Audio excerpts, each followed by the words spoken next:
नमस्कार दोस्तों, स्वागत करता हूं आपका हमारे YouTube चैनल www.quickbarco.com में।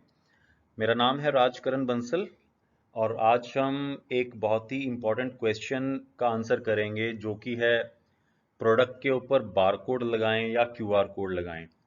बहुत सारे लोग क्वेश्चंस पुट करते हैं कि सर प्रोडक्ट के ऊपर बारकोड भी लगे होते हैं, QR कोड भी लगे होते हैं, कई प्रोडक्ट्स के ऊपर दोनों लगे होते हैं, तो हमें अपने प्रोडक्ट के ऊपर क्या लगाना है, बारकोड लगाना है या QR कोड लगाना है। तो इस क्वेश्चन का हम इस वीडियो के थ्रू आंसर करेंगे। आपसे रिक्वेस्ट करूंगा कि आप वीडियो को पूरा देखें। इस वीडियो के एंड तक आपको काफ़ी सारी इंफॉर्मेशन जो है वो मिलेगी। तो चलिए शुरू करते हैं। तो दोस्तों सबसे पहले हम डिस्कस करेंगे कि एक जो बारकोड होता है और जो QR कोड होता है उसमें डिफरेंस क्या होता है। उसके जो लुक्स हैं उसमें आपको पता ही होगा कि बारकोड जो है वो लाइन की फॉर्म में अवेलेबल होता है और जो QR कोड जो होता है जिसको हम कहते हैं क्विक रिस्पांस कोड, ये एक स्क्वायर फॉर्म में होता है जिसमें छोटे छोटे डॉट्स भी आपको देखने को मिलेंगे। तो जो बारकोड होता है दोस्तों, इसमें जो इंफॉर्मेशन स्टोर होती है वो एक ही डायरेक्शन में होती है और एक ही डायरेक्शन में इसको स्कैन किया जाता है। लेकिन जो QR कोड होता है इसमें हॉरिजॉन्टल और वर्टिकल डायरेक्शंस में, दोनों डायरेक्शंस में इसमें इंफॉर्मेशन जो है वो स्टोर करी जाती है।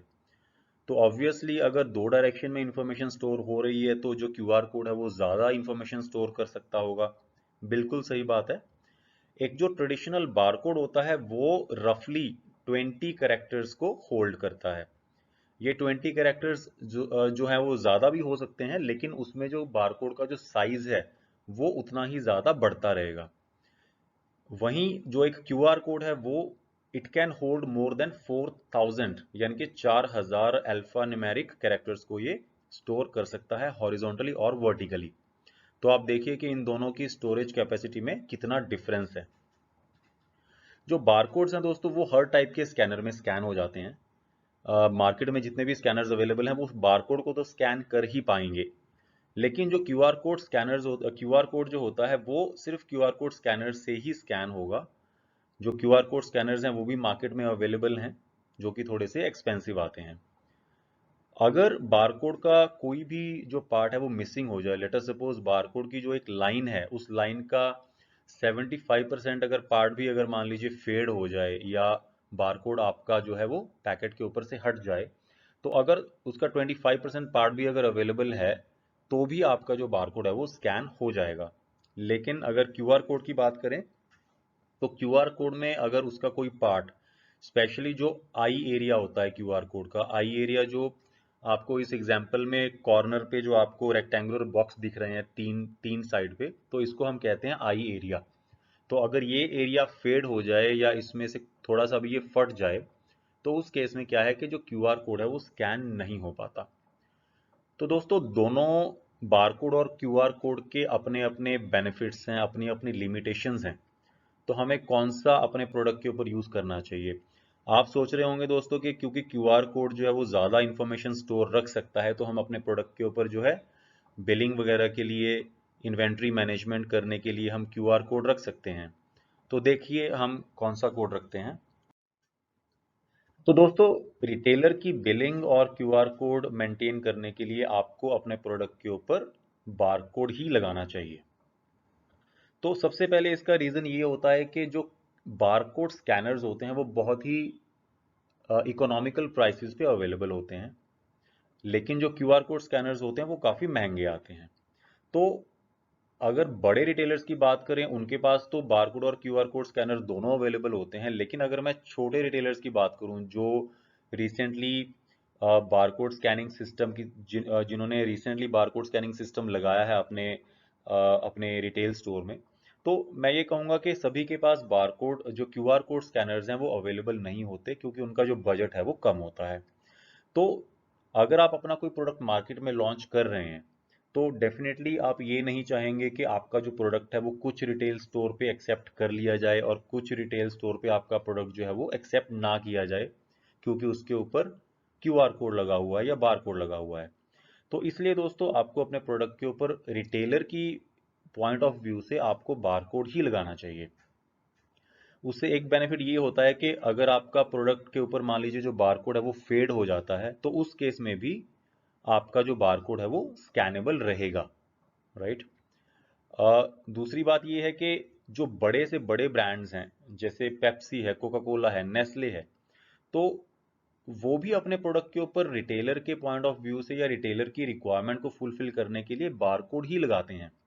आप खुद सोचिए कि अगर क्यूआर कोड की टेक्नोलॉजी इतनी एडवांस होती या इतनी ज़्यादा यूज़ करी गई होती, तो उस केस में ये सारी कंपनीज जो हैं ये रिटेलर की रिक्वायरमेंट के लिए क्यूआर कोड पे शिफ्ट हो सकती थी, लेकिन ये भी अपने प्रोडक्ट के ऊपर बारकोड ही लगाते हैं, क्योंकि इनको पता है कि अगर बारकोड स्कैनर कहीं पे अवेलेबल होगा तो ये एक जो नॉर्मल बारकोड होता है उसको स्कैन कर पाएगा, हालांकि क्यूआर कोड को वो स्कैन नहीं कर पाएगा।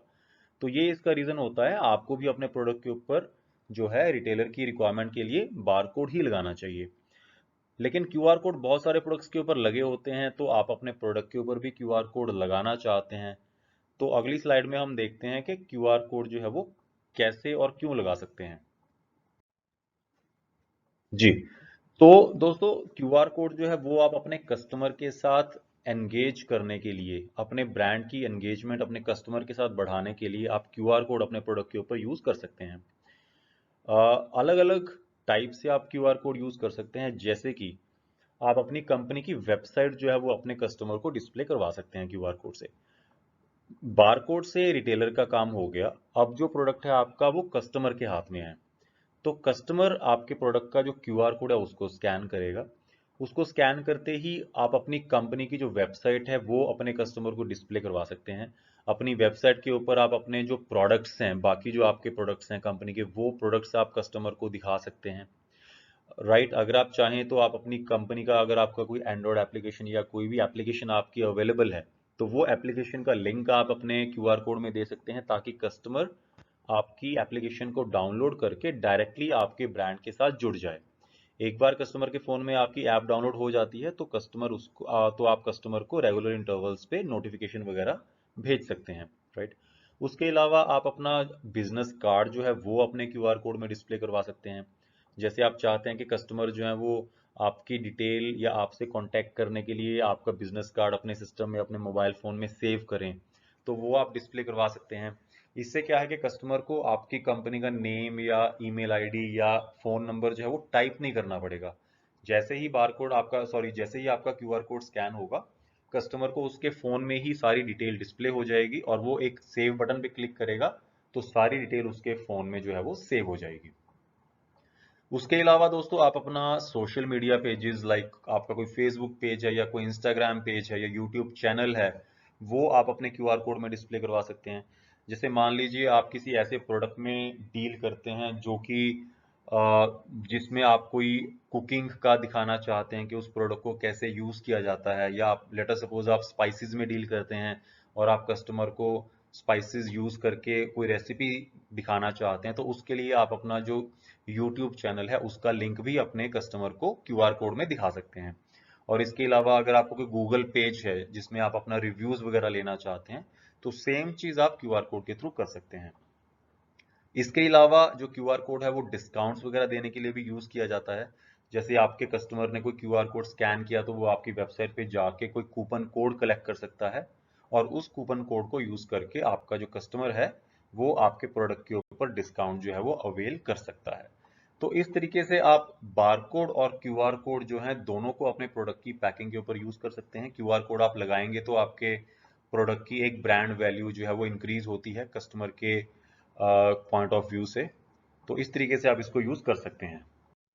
तो डायनामिक क्यूआर कोड्स और यूनिवर्सल बारकोड्स दोस्तों, अगर आप अपने प्रोडक्ट के लिए परचेज करना चाहते हैं तो आप हमारी वेबसाइट विजिट कीजिए www.quickbarcode.com।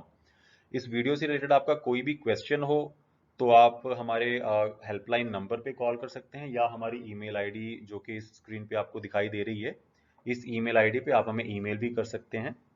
इसके अलावा कोई भी आपका क्वेश्चन हो तो आप हमसे कांटेक्ट कर सकते हैं। इसी वीडियो के कमेंट सेक्शन में भी आप अपना जो कोई क्वेश्चन है वो छोड़ सकते हैं।